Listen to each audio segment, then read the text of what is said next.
ಇತ್ತೀಚೆಗೆ ಕೇರಳ ಸರ್ಕಾರದಲ್ಲಿ ತೆಗೆದುಕೊಂಡಂತ ಒಂದು ನಿಲುವಿನ ಬಗ್ಗೆ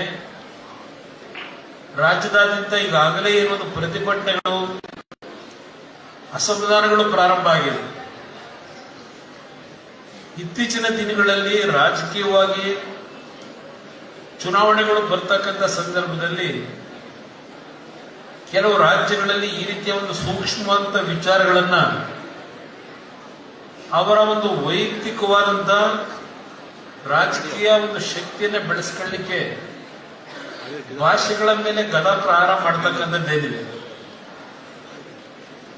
ಇದು ನಿಲ್ಲಬೇಕು ಅಂತಕ್ಕಂಥದ್ದು ಎಲ್ಲರ ಅಭಿಪ್ರಾಯ. ವಿಶೇಷವಾಗಿ ಕಾಸರಗೋಡಿನ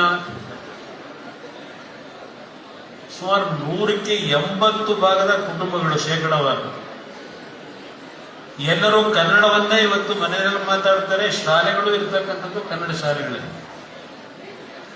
ಅಲ್ಲಿಯ ಸರ್ಕಾರ ಇವತ್ತು ಒಂದು ವಿಧೇಯಕವನ್ನ ವಿಧಾನಸಭೆಯಲ್ಲಿ